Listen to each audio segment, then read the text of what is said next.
ಮೂಡಾದಲ್ಲಿ ಮಹಾ ವಂಚನೆ. ಪಾರ್ವತಮ್ಮನವರು ಯಾರಿದ್ದಾರೆ, ನಮ್ಮ ಸಿದ್ದರಾಮಯ್ಯನವರ ಶ್ರೀಮತಿಯವರು, ಅವ್ರ ಹೆಸರಲ್ಲಿ ಒಂದು 15 ನಿವೇಶನಗಳಿದೆ. ಜಿಲ್ಲಾಧಿಕಾರಿಗಳಲ್ಲಿ ಒಂದು 10 ನಿವೇಶನ ಇದೆ. GT ದೇವೇಗೌಡರು ಮತ್ತು ಮಗ ಹರೀಶ್ ಗೌಡ MLA 110 ನಿವೇಶನಗಳು.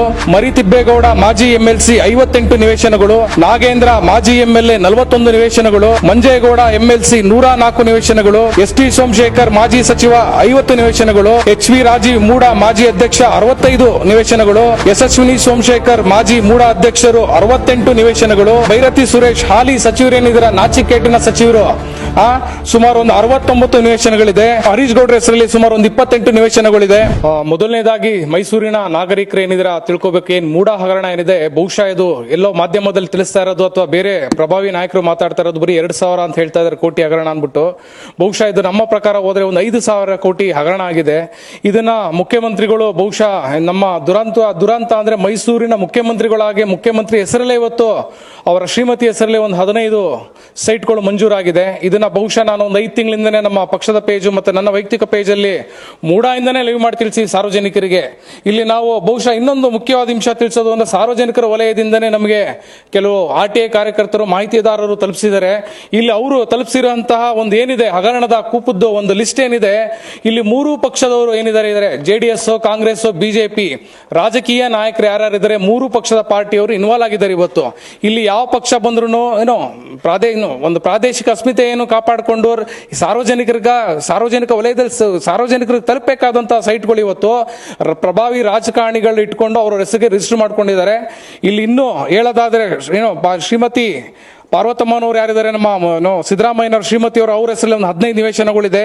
ಜಿಲ್ಲಾಧಿಕಾರಿಗಳಲ್ಲಿ ಒಂದು 10 ನಿವೇಶನ ಇದೆ. GT ದೇವೇಗೌಡರು ಮತ್ತು ಮಗ ಹರೀಶ್ ಗೌಡ MLA 110 ನಿವೇಶನಗಳು.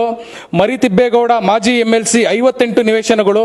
ನಾಗೇಂದ್ರ ಮಾಜಿ MLA 41 ನಿವೇಶನಗಳು. Manjegowda MLC 104 ನಿವೇಶನಗಳು. ST Somashekar ಮಾಜಿ ಸಚಿವ 50 ನಿವೇಶನಗಳು. HV ರಾಜೀವ್ ಮೂಡ ಮಾಜಿ ಅಧ್ಯಕ್ಷ 65 ನಿವೇಶನಗಳು. ಯಶಸ್ವಿನಿ ಸೋಮಶೇಖರ್ ಮಾಜಿ ಮೂಡ ಅಧ್ಯಕ್ಷರು 68 ನಿವೇಶನಗಳು. ಭೈರತಿ ಸುರೇಶ್ ಹಾಲಿ ಸಚಿವರೇನಿದ್ರ ನಾಚಿಕೇಟಿನ ಸಚಿವರು ಸುಮಾರು ಒಂದು 69 ನಿವೇಶನಗಳಿದೆ. ಇಲ್ಲಿನ ಚಾಮರಾಜ ಏನು ಶಾಸಕ ಯಾರಿದ್ದಾರೆ ನಮ್ಮ ಹರೀಶ್ ಗೌಡ್ರ ಹೆಸರಲ್ಲಿ ಸುಮಾರು ಒಂದು 28 ನಿವೇಶನಗಳಿದೆ. ಇದೆಲ್ಲ ಆದ್ಮೇಲೆ ನಾವು ಬಹುಮುಖ್ಯವಾಗಿ ಹೇಳೋದು ಸಾರ್ವಜನಿಕರು ಇವತ್ತು ಯಾರು ನೀವು ಮತದಾನ ಮಾಡಿಕೊಂಡು 3 ಪಕ್ಷಗಳನ್ನ ಇವತ್ತು ಅಪ್ಪ ಆಗಿ ತಾಲ್ಮರ ಅನ್ಬಿಟ್ಟು JDS, ಕಾಂಗ್ರೆಸ್, ಬಿಜೆಪಿ ಏನ್ ನಿಂತಿದ್ದೀರಾ, 3 ಪಕ್ಷಗಳು ಬಂದು ಹೇಳಿಲ್ವೇ ಭ್ರಷ್ಟಾಚಾರದಲ್ಲಿ ತುಳುಕ್ತಾ ಇದ್ದಾರೆ. ಇಲ್ಲಿ ನಾವು ರಾಮನ ಹೆಸರಲ್ಲಿ ಭೀಮನ ಹೆಸರಲ್ಲಿ ಮತದಾನ ಮಾಡ್ಕೊಂಡು ಜನರನ್ನ ಮೂರ್ಖನಾಗಿ ಮಾಡ್ಕೊಂಡು ನಿಂತಿದ್ದಾರೆ. ಇದೆಲ್ಲ ಯಾರಿಗೆ ಸಿಗ್ಬೇಕಾಯ್ದಿದ್ದು? ಅಂದಿನ ಕಾಲದಲ್ಲಿ ಮಹಾರಾಜರು ಮಾಡಿದ್ದು. ಇದು ಸಾರ್ವಜನಿಕರು ಸಿಗಬೇಕು. ಯಾರು ಅನಾನುಕೂಲಸ್ಥರು ಯಾರಿದ್ದಾರೆ ಇವತ್ತು ನಮ್ಮ ಸಾರ್ವಜನಿಕ ವಲಯದಲ್ಲಿ ಅವ್ರಿಗೋಗಿ ತಲುಪಬೇಕಾದಂತ ನಿವೇಶನಗಳು ಇವತ್ತು ಬಂದು ಒಂದು 5,000 ಕೋಟಿ ಹಗರಣ ಅಂತ ಹೇಳ್ತೀನಿ. ಇದನ್ನ ಮುಖ್ಯವಾಗಿ ನೋಡ್ತಿರೋಂತ ದೇಶದ ಯಾರು ಬಹುಶಃ ನಮ್ಮ ಮೋದಿ ಸಾಹೇಬ್ರು ಅಥವಾ ಯಾರು CS ಇದ್ರೆ ಕರ್ನಾಟಕ ರಾಜ್ಯದ ಕಾರ್ಯದರ್ಶಿಗಳು ಇದನ್ನ CBIಗೆ ವಹಿಸಬೇಕು. ಬಹುಶಃ ಇದೆಲ್ಲೂ ಒಂದು ತಾರ್ಕಿಕ ಅಂತ್ಯ ಸಿಗಬೇಕು ಅಂದ್ರೆ SITನೋ ಕಣ್ಣೂರ್ಸ ಆಟಗಳು ಆಡ್ಕೊಂಡು ಸ್ಥಳೀಯವಾಗಿ SIT ಅಥವಾ CID ಕೊಡ್ತೀನಿ ಅಂತಿರೋ ಮುಖ್ಯಮಂತ್ರಿಗಳು ಇದನ್ನ CBIಗೆ ವಹಿಸಾಗ್ಲೇ ಮಾತ್ರ ಇದು ಒಂದು ತಾರ್ಕಿಕ ಅಂತ್ಯ ಕಾಣುತ್ತೆ. ಮತ್ತೆ ಇಲ್ಲಿ ಯಾರು ಹಗರಣದಲ್ಲಿ ಮೇನ್ ರೂವಾರಿ ಆದ್ರೆ ದಿನೇಶ್ ಕುಮಾರ್ ತಿಳ್ಕೋಬೇಕು ಸಾರ್ವಜನಿಕರು. ಇವ್ರನ್ನ ಬಹುಶಃ ಎಲ್ಲೋ ಟ್ರಾನ್ಸ್ಫರ್ ಮಾಡಿದ್ರು, 2 ಸರಿ ರಿಟರ್ನ್ ಬಂದಿದ್ದಾರೆ.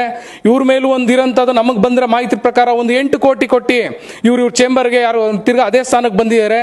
ಇಲ್ಲೆಲ್ಲ ಬಹುಶಃ ಮೇನ್ ಆಗಿ ಭೈರತಿ ಸುರೇಶ್ ಯಾರಿದ್ದಾರೆ, ನಮ್ಮ ನಗರಾಭಿವೃದ್ಧಿ ಸಚಿವರು ಯಾರಿದ್ದಾರೆ, ಅವ್ರ ಇನ್ವಾಲ್ವ್ಮೆಂಟ್ ಇದೆ ಇದರಲ್ಲಿ. ಇದನ್ನ ತಿಳ್ಕೊಂಡು ಸಾರ್ವಜನಿಕರು ಇದು ಮುಂದಿನ ದಿನಗಳಲ್ಲಿ ನಾವು ನಾಳಿದ್ದು ಸುಮಾರು ಒಂದು ಬುಧವಾರ ಪತ್ರಿಕಾಗೋಷ್ಠಿ ಇಟ್ಕೊಂಡಿದ್ದೀವಿ. ಇವರ ದಾಖಲಾತಿಗಳು ಏನಿದೆ ಎಲ್ಲ ಬಿಡುಗಡೆ ಮಾಡ್ತೀವಿ ಅಂತ ನಾನು ತಿಳಿಸ್ಕೊಡ್ತೇನೆ ಸರ್.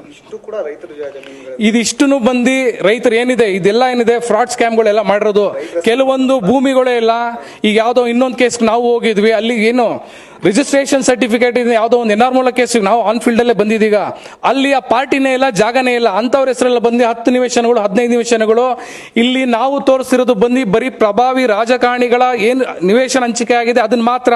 ಅದನ್ನ ಬಿಟ್ಟು ಇವ್ರ ಪುಡಾರಿ ಚೇಳಗಳು ಏನಿದ್ದಾರೆ ರಾಜಕಾರಣಿಗಳ ಚೇಳಗಳ ಹೆಸರಲ್ಲಿ ಅವ್ರು ಯಾರು ಹಿಂದ್ಗಡೆ ಜನ ನಿಂತ್ಕೋತಾರಲ್ಲ ಜಯಕಾರ ಹಾಕೊಂಡು ಅವ್ರ ಹೆಸರುಗಳಲ್ಲಿ ಅವ್ರ ಸ್ಥಳೀಯ ನಾಯಕರುಗಳು ಯಾರಾದ್ರೆ ಇನ್ನು MLAಗಳು ಇನ್ನು ಕಾರ್ಪೊರೇಟರ್ಗಳು ಮಾಜಿ ಕಾರ್ಪೊರೇಟರ್ಗಳ ಹೆಸರುಗಳಲ್ಲಿ ಇನ್ನು ಬಹುಶಃ ರಾಕೇಶ್ ಪಾಪಣ್ಣ ಅವರೊಂದು ಜನ ಇದ್ದಾರೆ ಲಿಸ್ಟ್ಗಳೆಲ್ಲ ಎಲ್ಲರ ಹೆಸರಲ್ಲೂ ಬೇನಾಮಿಯಾಗಿ ಏನು ಸರ್ಕಾರಗಳು ಏನು ಅಧಿಕಾರಿ ವರ್ಗ ಏನಿದೆ ಹಸ್ತಾಂತರ ಮಾಡಿದೆ, ರಿಜಿಸ್ಟ್ರೇಷನ್ ಆಗಿದೆ, ಕಡತಗಳು ನಾಪತ್ತೆ ಆಗಿದೆ. ನಾವು ಆಲ್ರೆಡಿ ಡಾಕ್ಯುಮೆಂಟ್ಸ್ ಎಲ್ಲ ಕೇಳ್ತಾ ಇದೀವಿ, ಕಡತಗಳು ನಾಪತ್ತೆ ಮಾಡ್ಕೊಂಡಿದ್ದಾರೆ. ಇದು ಒಂದು ಬಹುಶಃ ಈ ವರ್ಷಗಳಲ್ಲೇ ನಡೆದಿರೋಂತಹ ಒಂದು ಬಹುಕೋಟಿ ಹಗರಣ ಅಂತ ಅನ್ಬೋದು. ಇದು ನಾನು ಆಲ್ಮೋಸ್ಟ್ ನಮ್ಮ ಗಮನಕ್ಕೆ ಬಂದು ಸುಮಾರು ಒಂದು ವರ್ಷ ಆಯ್ತಿದ್ದು. ಒಂದು ವರ್ಷದಿಂದ ನಾವು ಒಂದು ಪಕ್ಷಾತೀತವಾಗಿ ಅಲ್ಲಿ ನಮಗೆ ಇನ್ನೂ ಅಧಿಕಾರ ಇಲ್ಲದೆ ಇದ್ರು, ಹಣಬಲ ಇಲ್ಲದೆ ಹೋಗಿ ಅಧಿಕಾರಿನ ಹಿಡಿದು ನಾವು ಏನೇನು ದಾಖಲಾತಿ ಬೇಕಾಗಿತ್ತು ಅದನ್ನ ಕೇಳಿದ್ರು ಏನೋ ಮಾಡಿಕೊಂಡು ನಮಗೆ ಸಿಕ್ಕಿರೋ ಮಾಹಿತಿ ಪ್ರಕಾರ ಒಂದು ವರ್ಷದಿಂದ ನಾವು ಹಿಂದೆ ಇದ್ದೀವಿ. ಇದ್ರ ಈ ಮಧ್ಯ ಬಂದು 2 ಬಾರಿ ಬಂದು ಯಾರು ನಮ್ಮ ಮೂಡ ಆಯುಕ್ತರಾಗಿರೋ ದಿನೇಶ್ ಕುಮಾರ್ 2 ಬಾರಿ ಚೇಂಜ್ ಆಗಿ ಬಂದ್ರು. ಏನಕ್ಕೆ ಅಂತ ಇಲ್ಲಿ ಗೊತ್ತು, ಇಲ್ಲಿ ಏನು ಲೂಟಿ ಮಾಡೋರು ಜನಸಾಮಾನ್ಯರು ಕೇಳಲ್ಲ, ಅಯೋಗ್ಯರಿದ್ದಾರೆ, ಮೂರ್ಖರಿದ್ದಾರೆ. ನಮ್ಮ ಮೈಸೂರಿನ ನಾಗರಿಕರು ಪ್ರಜ್ಞಾವಂತರಂತೂ ಯಾರು ಇಲ್ವೇ ಇಲ್ಲ. ನಾವೇನೇ ಲೂಟಿಗಳು ಮಾಡಿದ್ರು ಯಾರು ನಮ್ಮನ್ನು ಕೇಳಲ್ಲ ಅಂದ್ಬಿಟ್ಟು ವ್ಯವಸ್ಥೆಲಿದೆ. ಬಟ್ ಮುಂದಿನ ದಿನಗಳಲ್ಲಿ ಕರ್ನಾಟಕ ರಾಷ್ಟ್ರ ಸಮಿತಿ ಪಕ್ಷ ಇದನ್ನ ಈ ಕೇಸ್ನ ತಗೊಂಡು ಮುಂದಿನ ದಿನಗಳಲ್ಲಿ ಜನಸಾಮಾನ್ಯರಿಗೆ ತಲುಪಬೇಕಾಯಿತು ಈ ನಿವೇಶನಗಳನ್ನ ಕೊಡಿಸಂತ ಪ್ರಾಮಾಣಿಕ ಪ್ರಯತ್ನ ಅಂತೂ ಮಾಡ್ತೀವಿ ಸರ್. ಸಿಬಿಐ ವಹಿಸಿದ್ರೇನೆ ನೋಡಿ, ಈಗ ಪಾರದರ್ಶಕ ಆಡಳಿತ ಬೇಕು ಅಂತಂದ್ರೆ ರಾಜ್ಯ ಸರ್ಕಾರ ಬಂದು ಇದನ್ನ ಕೊಡ್ಲೇಬೇಕು. ಏನಕ್ಕೆ ಅಂದ್ರೆ ಇಲ್ಲಿ ಖುದ್ದು ಮುಖ್ಯಮಂತ್ರಿಗಳ ಶ್ರೀಮತಿಯವರ ಹೆಸರೇ ಬಂದಿದೆ. ಇದರಲ್ಲಿ 15 ಸೈಟು ರಿಜಿಸ್ಟ್ರೇಷನ್ ಕಾಪಿಗಳು ನಮ್ಮ ಹತ್ರ ಸಿಕ್ಕಿದೆ. ಅದನ್ನು ತಲುಪಿಸ್ಕೊಡ್ತೀವಿ ಮಾಧ್ಯಮಗಳಿಗೆ. ಇದು ಬಹುಶಃ ಇದು ಕಡತಗಳೇನಿದೆ ನಾವು ಹೇಳಿಲ್ವೇ, ಇನ್ನೊಂದು 2 ದಿನ ಬಹುಶಃ ಬುಧವಾರದಲ್ಲಿ ಪ್ರಶ್ನೆ ಕರೆದಿ ಮಾಧ್ಯಮ ಮಿತ್ರ ಮೈಸೂರಿನ ಮಾಧ್ಯಮ ಮಿತ್ರರನ್ನು ಕರೆದಿ ಎಲ್ಲಾ ದಾಖಲಾತಿಗಳನ್ನು ಕುಲ್ಲಂಕುಲ ಬಿಡುಗಡೆ ಮಾಡ್ತಿದ್ದೀವಿ. ಜೊತೆಗೆ ಸದ್ಯದಲ್ಲಿ ಇವ್ರೇನು ಕೇಸ್ ನಡೆಯೋವರೆಗೂ ಯಾರು ಆಯ್ತಿರಿದ್ರೆ ಅವ್ರು ಅಮಾನತ್ ಮಾಡಿ ಅಂತ ಹೇಳ್ತಾರೆ. ಮೊದಲನೇದಾಗಿ ಅಮಾನತ್ ಮಾಡಬೇಕು. ಮತ್ತೆ ಅದು ವರ್ಗಾವಣೆಗೂ ಆದ್ರೂ ಸರ್ ಅಲ್ಲಿ ಇಂಥ 420 ಕೆಲಸನ ಅಲ್ಲೂ ಕುತ್ಕೊ ಮಾಡೋದು ಆ ವ್ಯಕ್ತಿ.